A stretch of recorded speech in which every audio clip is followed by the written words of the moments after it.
Good evening, everybody. If I may call the meeting to order. Good evening to anybody who may be following us online and to members of the public who are present in the room. I'm Councillor Ian Edwards. I'm leader of the council and I am chairman of Cabinet. We're not expecting any fire alarm. If one sounds, we will be evacuating. The easiest way is out of the way you came in. However, I know there are many councillors present in this chamber, and we will be able to assist any members of the public should an alarm sound, which we're not expecting. Can I please ask everybody make sure their mobile phones are off and their other devices are set to silent. Mark, let's move on to the agenda. Apologies for absence. Thank you. We have all Cabinet members present tonight. Thank you. Item 2, any declarations of interest coming before this meeting? Chair, I'm not aware any from members indicating. Item 3, the minutes. And before I ask for their agreement, I would like to make a clarification to the minutes relating to last month's financial monitoring report. The Council's financial position has arisen as a consequence of long-standing underfunding and demand for statutory services exceeding the funding available. The previous Section 151 officer had instigated a financial review and an internal balance sheet review, which led to the identification of some of the accounting issues, and auditors have been raising concerns of their own relating to the Council's financial position. With that being added to the minutes, are the minutes agreed? Agreed. Thank you. Moving on, next agenda item.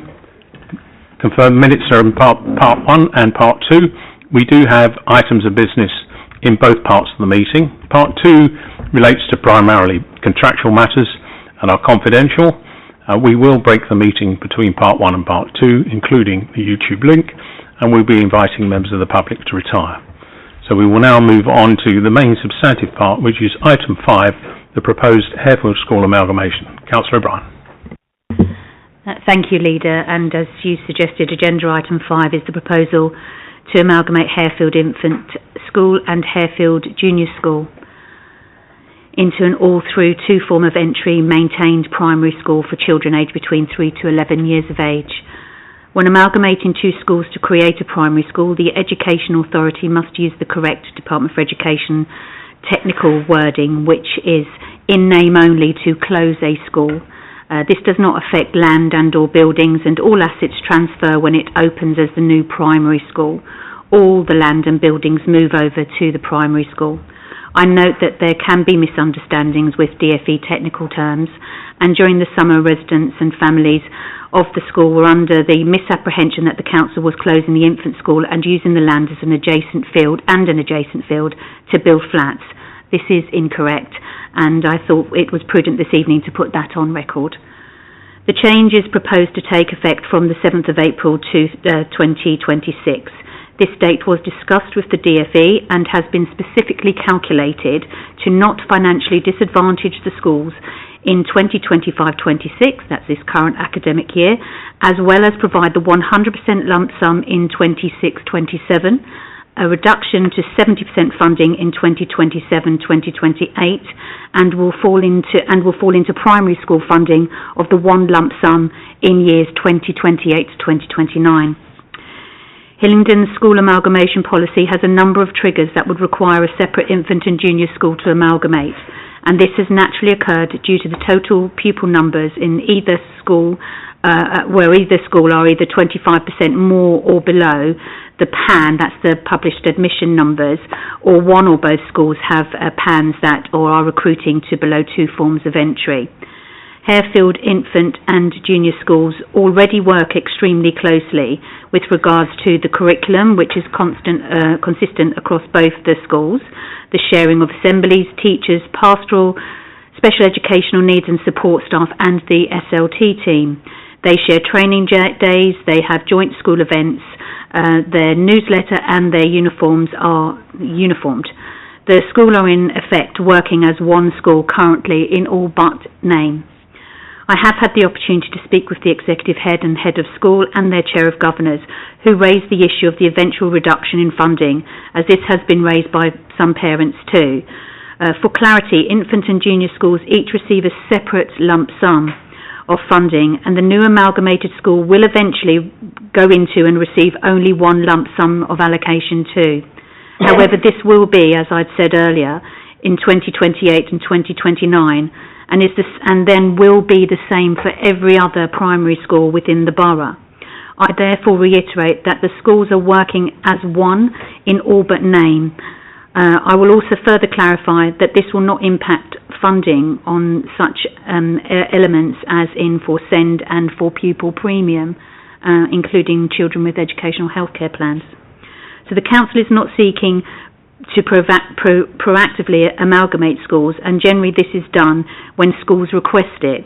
However, the decrease in numbers that has impacted London councils and is also of huge concern to this council too, it has impacted Hillingdon's primary sector for many years and put a strain on schools' resources, puts them at risk of becoming unviable and financially insecure. We do not want this for Hairfield. This is not the first time Hairfield has had a proposal to amalgamate. The last time was in 2009 and before my time, and due to the rising birth rate at the time, this was seen as the right approach then. The school's landscape has now changed.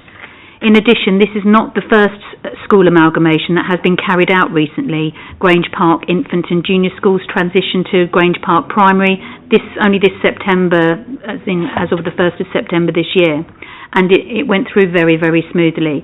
We have also had in previous years, but not too long ago, Ladybanks and Oak Farm amalgamations, and they have gone through very, very smoothly. I should add at this point that the Council is aware of an online petition opposing the school's merger, but it hasn't been submitted under the petition scheme. Members have also received correspondence outside of that consultation process. I just want to highlight these points to Cabinet tonight for completeness on this matter. The recommendations are on page 20 of my bundle, or page 2 of the report, and I will just read out the two of them just for ease. That number 1, the responses from the consultation based on the proposals set out, along with the equalities impact assessment, be given due consideration, and point 2, the technical closure of the Hairfield Infant School on the 6th of April and the extension of the age range of Hairfield Junior School to amalgamate both schools to create an all-through primary school from the 7th of April 2026 be approved this evening. I therefore move this. Thank you very much, Councillor O'Brien. Obviously, the change to any school infrastructure is an emotive, an understandably emotive issue and a concern to residents. As a council, we need to look down the road and ensure the sustainability of our schools in the longer term. And your recommendation, from what I heard, was based on that view and recognising falling pupil numbers, the fact that this is part of a move that has happened elsewhere within our school estates and quite possibly will happen elsewhere if the need arises. So whilst I understand the resident concerned, we do note what has been said in consultation. Colleagues, are those recommendations agreed? Agreed. Thank you. Agenda item 6. Councillor Maguire, if you'd like to come forward, please. Councillor O'Brien, if you'd introduce item 6. Thank you. Thank you, Leader, and thank you, Councillor Makwana, and I can also see that there are other select committee members in the audience this evening. If I want to pass over to Councillor Makwana now, and she'll be able to set out the review that has taken place. Thank you. Councillor Makwana, thank you. Thank you, and good evening, Cabinet. I'm pleased to present the Children, Families and Education Select Committee review into persistent absenteeism among statutory school-aged children in Hillingdon. This has been a deeply insightful and collaborative piece of work. Over the course of the review, we've heard directly from young people, parents and carers, schools and officers. Their voices have helped us to understand the complex and often overlapping reasons why some young people struggle to attend school regularly, ranging from mental health and SEND needs to housing instability, bullying and the lasting impact of the pandemic. What's clear is that persistent absenteeism is not a simple issue and it cannot be solved by schools alone. It requires a joined-up approach, one that brings together families, schools, the council and our wider community. The report before you sets out a series of practical recommendations aimed at improving attendance and supporting young people and their families. These include strengthening parental engagement, enhancing mental health support, fostering inclusive school environment and improving data monitoring and community collaboration. On behalf of the committee, I want to thank everyone who contributed to this review, especially the young people who shared their experiences with honesty and courage. Their insights have shaped this report, and I hope Cabinet will find the recommendations both constructive and actionable. I also want to give special thanks to Democratic Services Officer Ryan Dell for his efforts in capturing all the minutes of the numerous witness sessions. We look forward to working together to ensure every young person in Hillingdon has the opportunity to thrive through regular school attendance. Thank you. Thank you very much, Councillor McWilder. Is there anything you wish to add, Councillor Brown? Just a very short couple of sentences. So the committee's major review commenced in 2024 in response to the rising levels of persistent absenteeism among statutory school-aged children in Hillingdon, and again more particularly through the COVID pandemic. Persistent absenteeism is, without a doubt, a national issue, and it's been on our agenda for a very long time. So I welcomed the report when they were suggesting that this was one of the topics that the Select Committee comes up with. And whilst the Hillingdon's rate of unauthorised absence is broadly in line with national figures, the rate of persistent absence is somewhat higher, thereby validating the importance for this review. I want to just draw your attention to recommendation 3. Recommendations are on either, going through the packs because I'm electronic at the moment, either on page 121 and 122 or pages 1 and 2 of the actual report. And recommendation 3, I just want to make a small comment with that, in that officers will review if any additional information or guidance that the Council can best provide to schools. Cabinet should note that schools will and do organise their own welcome programmes for new families. So we will obviously try and help and assist where we can in that, but we can't commandeer schools to take our lead on that. So I just wanted to just make that clarification. And just finally, the report clearly shows that the struggles that families are experiencing in our current time, and also to thank you, not only the Select Committee, if you wouldn't mind, Councillor McQuarrie, returning my thanks to the committee. It has been thorough and in-depth in what they've done, carried out this reporting, but also how also the way the teams have adapted in the changes that have occurred due to all of the demographic issues that have been already relayed this evening, and how they were able to change their working model. So the recommendations, as I've already said, are on page 1 and 2 of this particular report, and I therefore move. Thank you very much, Councillor O'Brien. Councillor McWilder, thank you. This is an excellent report, very high standard, exceedingly complete and full. You to be commended on your leadership, chairmanship of or chairing, I should say, my apologies, chairing of the Select Committee, and my thanks to the team and everybody who supported it. It is a very good report. You've done the easy part, which is to point the way forward. The hard part now is for others to follow that lead, and we will do everything we can to get behind that and deliver the improvements that we know our young people need to help lift their school improvement attendance. So thank you very much on behalf of us all. Colleagues, are the 7 recommendations agreed? Agreed. Thank you. Agenda item 7, the Council's membership of the West London Economic Prosperity Board. Councillor Tucknell. Thank you, Leader.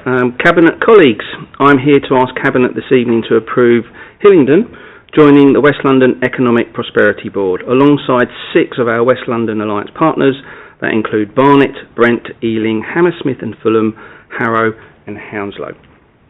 Joining the Economic Prosperity Board is a joint committee focused on driving economic growth, investment and regeneration across West London. Membership will give Hillingdon a voice in regional strategic decisions on planning, infrastructure and skills, ensuring we can influence outcomes that directly benefit our residents and businesses. It's important to note that Hillingdon will retain all of its powers, nothing is transferred. What we gain is the ability to work collaboratively on shared priorities whilst continuing to act independently for our borough. Financially, joining has no direct cost. Any future funding or investment decisions would return to Cabinet for approval. I'm therefore seeking Cabinet approval tonight that 1, that Hillingdon joins the Economic Prosperity Board, 2, that we adopt the revised functions and procedural rules once agreed by all of the other boroughs, that I be appointed as Hillingdon's voting member with the Cabinet member for Community and Environment as a reserve, and that authority to sign any necessary documentation be delegated to the Director of Planning and Sustainable Growth in consultation with myself. In short, colleagues, joining the West London Economic Prosperity Board strengthens Hillingdon's influence in West London. It opens up opportunities for collaboration and investment and supports our ambition to create a thriving local economy.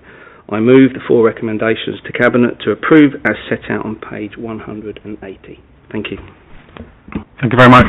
Colleagues, are those 4 recommendations agreed? Agreed. Thank you. Agenda item 8, review of statement of licensing policy. Councillor Lavery.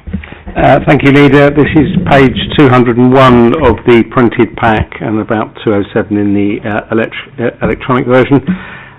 This item relates to the Council statement of licensing policy, which is being reviewed in accordance with legislative requirements of the Council's objectives. The report is seeking Cabinet approval to undertake a 6-week public consultation on the updated draft of the policy. The statement of licensing policy is deemed a policy framework item and therefore will in due course require approval by full council. By way of background, our licensing policy will reflect national policy. There have been few national policy changes since we last did it, so this is mainly tidying up of bits and pieces. There's nothing significant proposed in this policy because there's been nothing significant in national policy since we last reviewed it.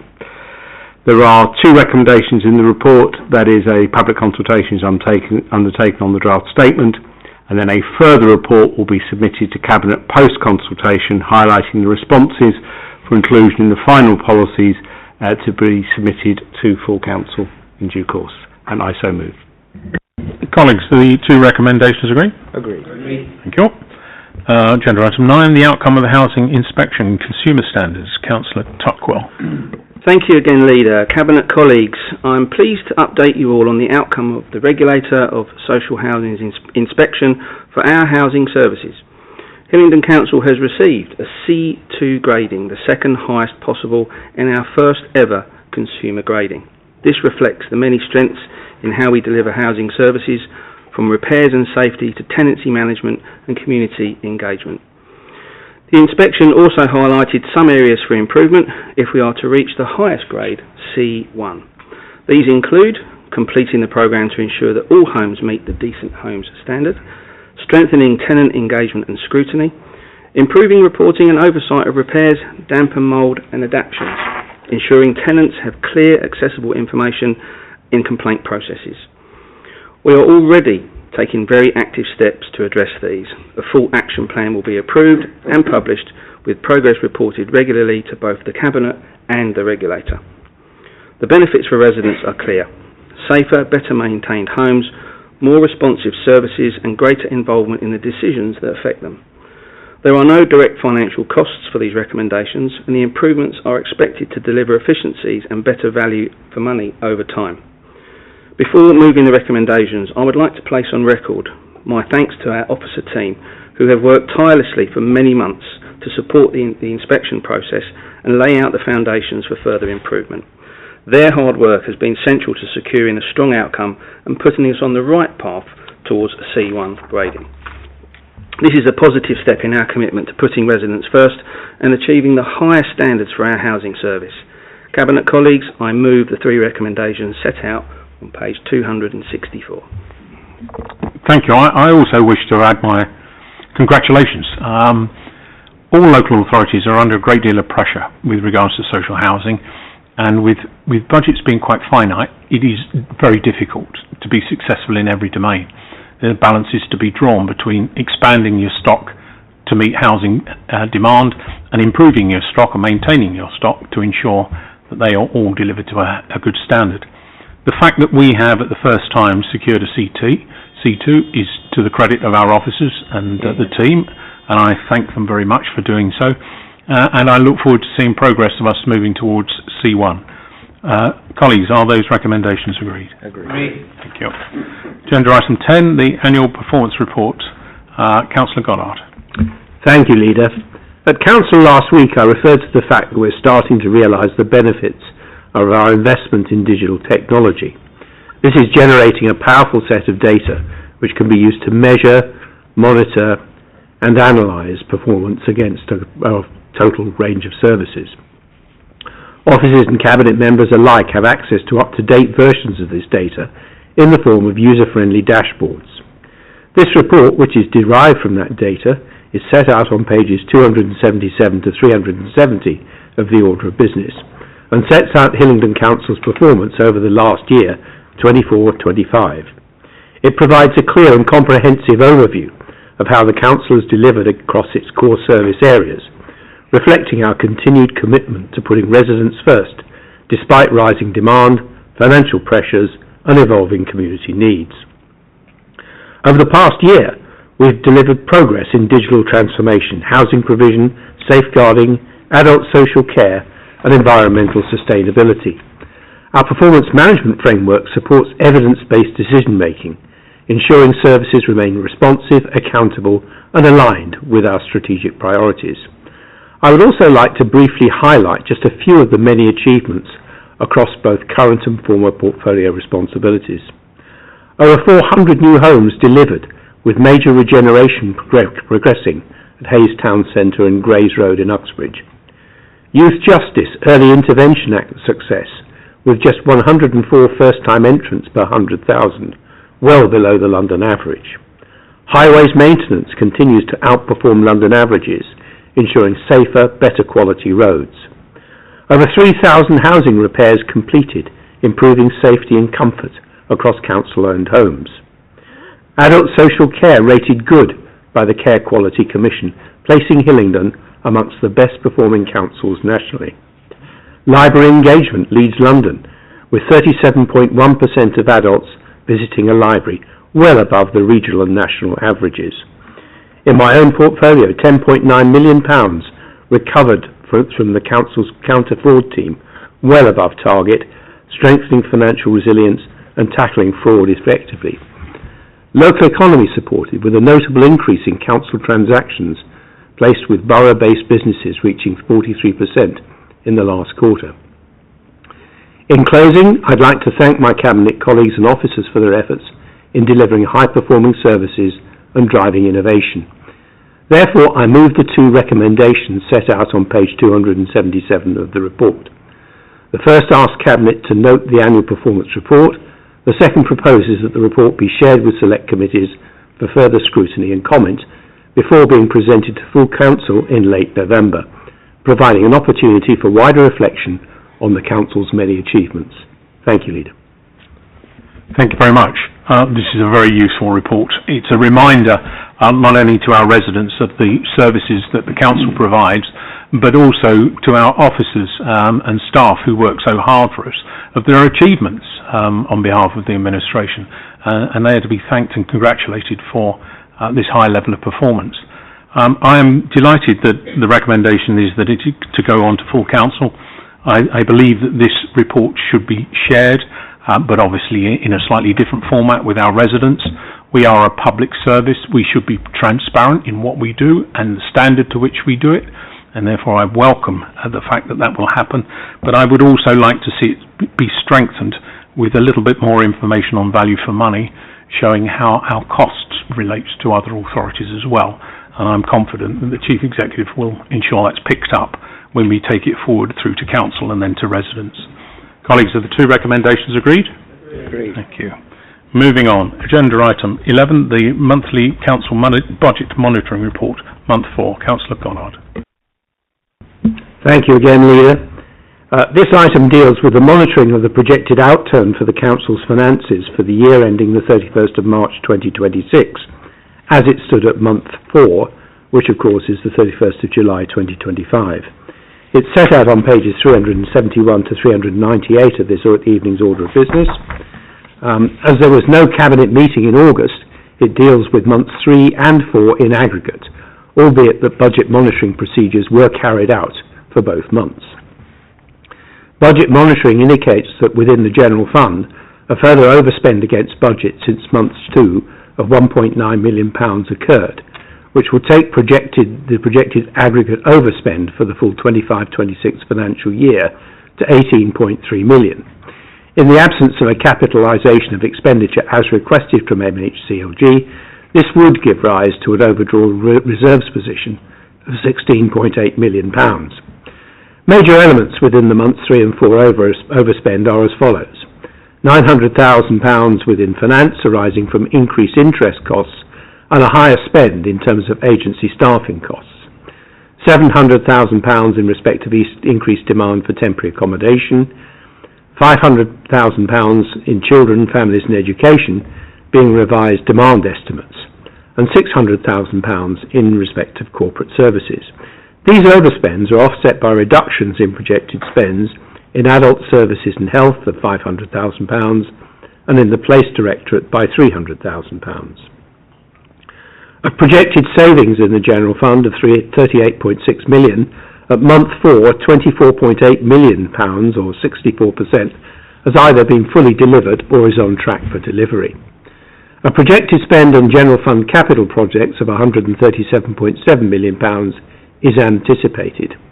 Against budget, this represents an adverse cost variance of £1.9 million and an underspend of £20.8 million, the majority of which is expected to be rephased into later financial years.